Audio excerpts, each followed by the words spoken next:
आप सच में ये शादी होने देंगे तो हमारे घर का क्या होगा?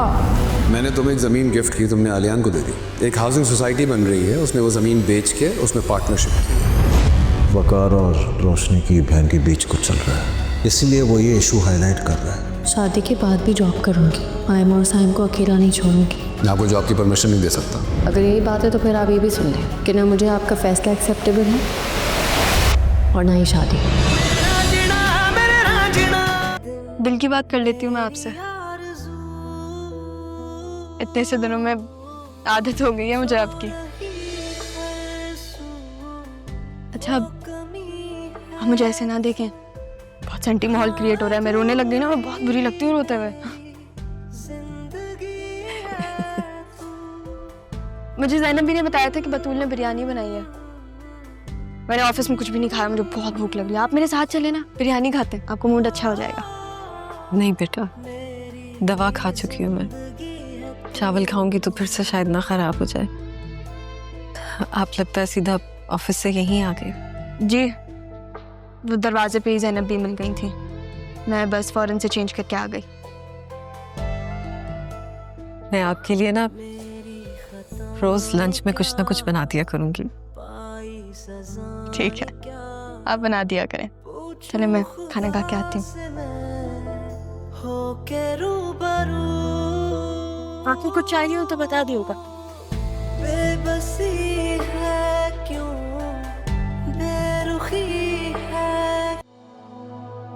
मेरे होते हुए तो बेटा कोई तुम्हारा कुछ नहीं बिगाड़ सकता। हाँ, मेरे बाद क्या होगा मैं नहीं जानता। ऐसा मत कहे पापा। अल्लाह आपका साया हमेशा हमारे सरों पे सलामत रखे। मैं अंदर आ सकती हूँ पापा? आ जाओ।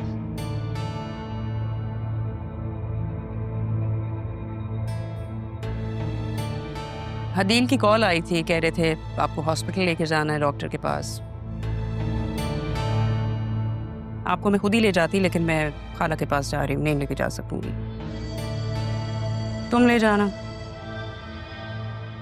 दवाइयों का तो अब तुम्हें पता चल ही गया है और ख्याल तो तुम रख ही रहे हो। जी बेहतर।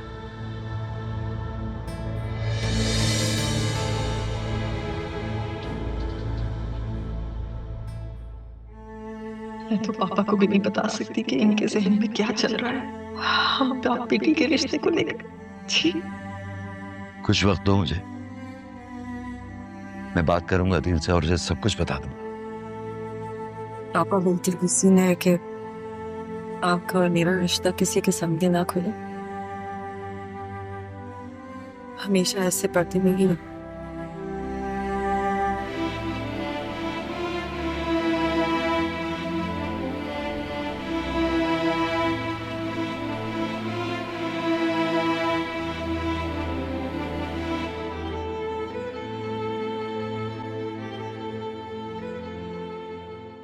है, हद हो गई। बड़े मियाँ तो इस उम्र में हाथों से निकले जा रहे हैं। देखो तुम एक काम करो, तुम अपने मियाँ के साथ डिस्कस करो इस कंडीशन को। बेटा ही बाप को रोक सकता है। उसे कोई फर्क भी नहीं पड़ेगा खाला। ये तो खानदान की इज्जत को दागदार करने की साजिश लग रही है। तो वाकई हद हो गई है। इनका मैं वो हाशिर करूंगी जो ये जिंदगी भर याद रखेंगे। उनको शर्म नहीं आती, बेशर्मी की इंतहा है। ये नहीं सोचते कि दुनिया क्या कहेगी।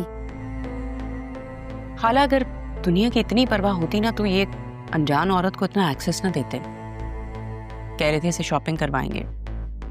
मुझे तो लगता है शॉपिंग करते करते वो इनकी जेब भी खाली करेगी।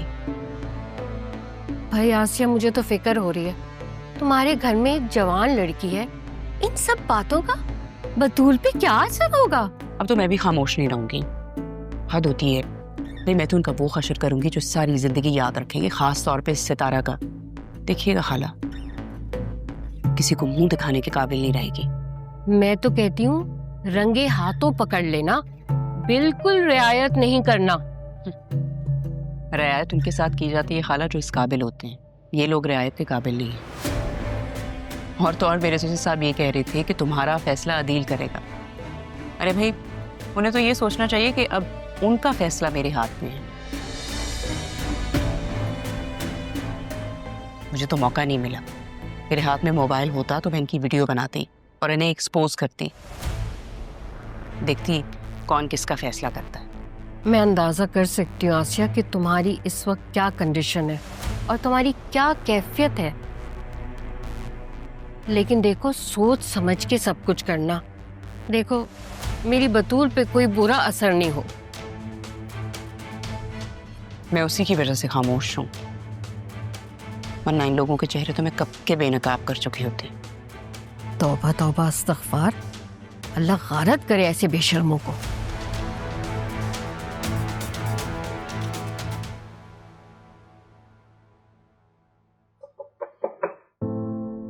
मैं आ जाऊं? रहा आप आए आए बैठे ना। मुझे बताया ज़ैनब बी ने कि आपकी तबीयत ठीक नहीं है।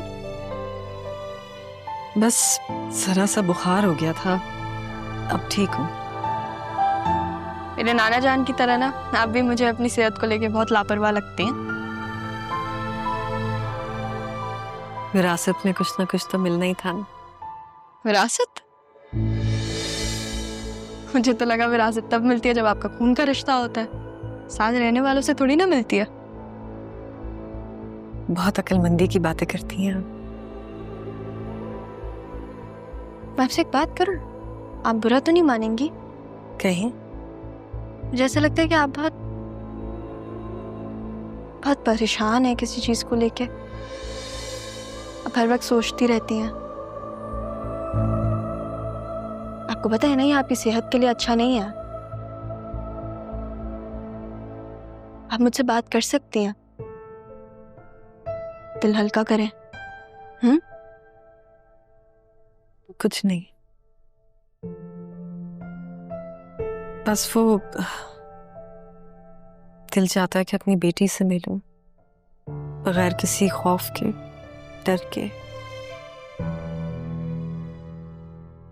मगर मजबूर हूं।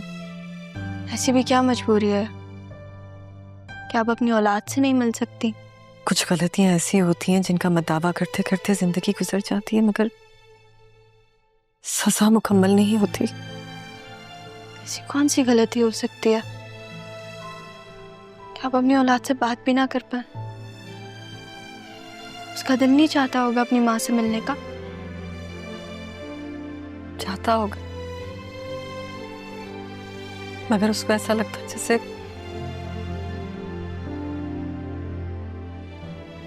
उसकी माँ मर चुकी है।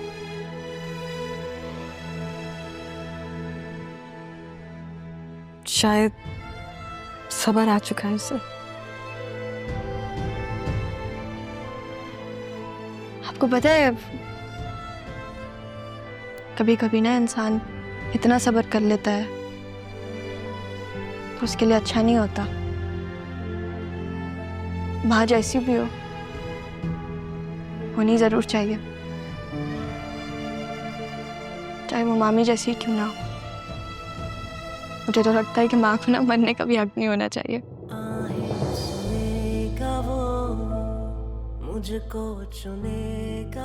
आपसे बात करके दिल को सुकून मिलता है।